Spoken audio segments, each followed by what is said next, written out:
Vamos con un breve apunte preliminar a la lectura. El protagonista de este libro vive en el barrio parisino del Santier, como el autor mismo.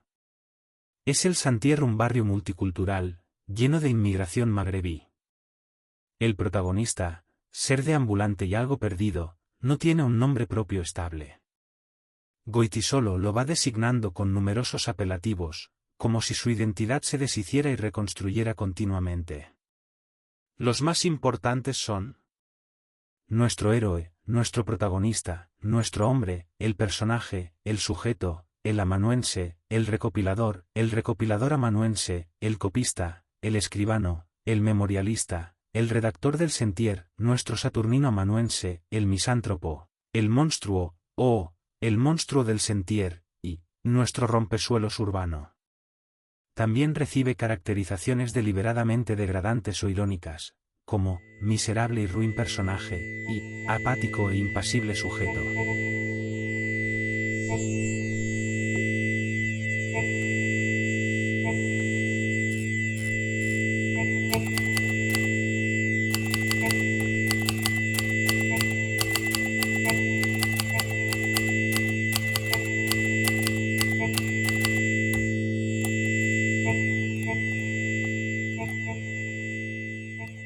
Ser de Sansueña.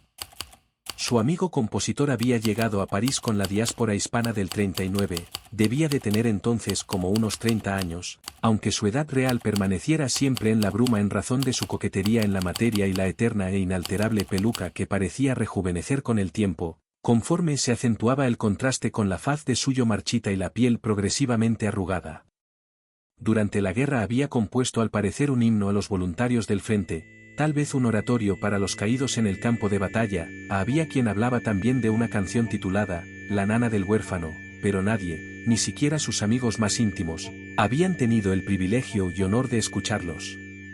El músico se ganaba la vida dando clases de idioma en una academia particular cercana a la ópera y allí le había conocido el futuro recopilador y amanuense, al varar también unos lustros más tarde, en Playa tan poco acogedora y amena. Un melancólico profesor auxiliar para principiantes encallados en la dichosa R, a quien el compositor, con tacto y delicadeza extraños entre sus paisanos, había confortado con su aliento y consejos durante su breve y ominosa etapa en aquel horrible lugar. Pese a los saltos y vaivenes del recopilador amanuense, habían seguido viéndose de vez en cuando en la tertulia de un vasto y destartalado café contiguo a la escuela, Le Napolitain.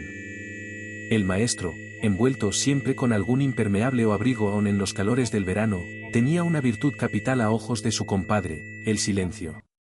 Durante sus apariciones en el café, permanecía obstinadamente callado después del breve y obligado intercambio de saludos de rigor, a lo sumo, contestaba a las espaciadas y en verdad poco interesantes preguntas con un monosílabo, emitía un suspiro, movía ligeramente la cabeza.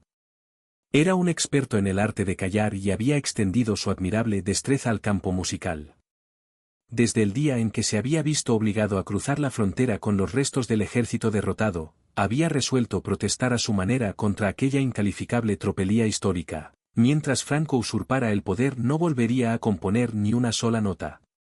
Su huelga artística, mantenida con voluntad inexorable, se había prolongado por espacio de 35 años. En este periodo, con tesón heroico, el músico había afinado maravillosamente su silencio.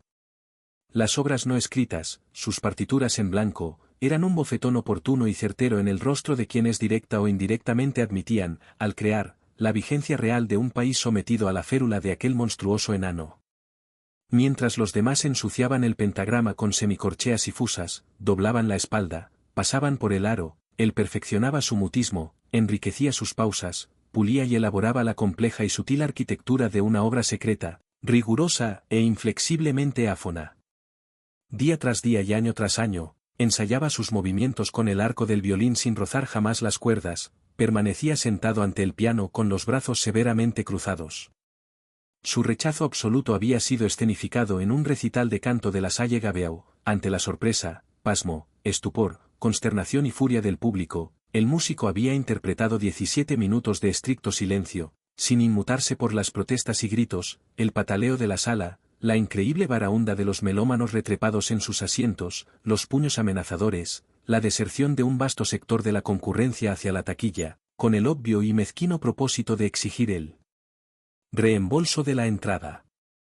Nuestro amanuense había permanecido en su butaca de la primera fila, disfrutando de la limpia y acendrada ejecución de la insólita partitura, al concluir, mientras su amigo saludaba imperturbablemente al auditorio, escaso ya, pero vociferante, había prorrumpido en un frenético y sostenido aplauso, consiguiendo arrastrar con su ejemplo a un grupo de indecisos que, sin saber qué pensar de la obra titulada cabalmente, Concierto en la mayor para instrumentos de silencio, se unieron a él, con brusco y neófito entusiasmo, proclamando a voces, frente a la incomprensión de una mayoría de asistentes de gusto lamentablemente conservador y obsoleto, el valor ejemplar, innovador y revolucionario de la pieza maestra que el gran artista acababa de interpretar.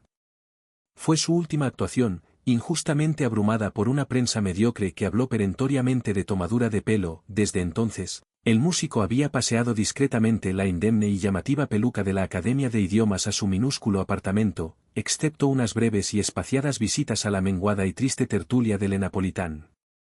Allí le había visto por penúltima vez nuestro amanuense, en completa y magistral posesión de su docto silencio, unas semanas antes de la muerte del dictador, coincidiendo con la agonía de éste, cayó enfermo, fue llevado a un hospital y perdió lentamente sus facultades, agotado quizá por su inquebrantable huelga musical.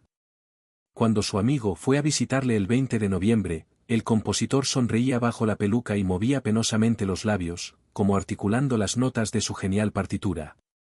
Al morir, en la misma hora y minuto en que los partes médicos oficiales anunciaban en Madrid el tránsito de su grotesco paisano, nuestro amanuense regresó cabizbajo y ceñudo a su casa.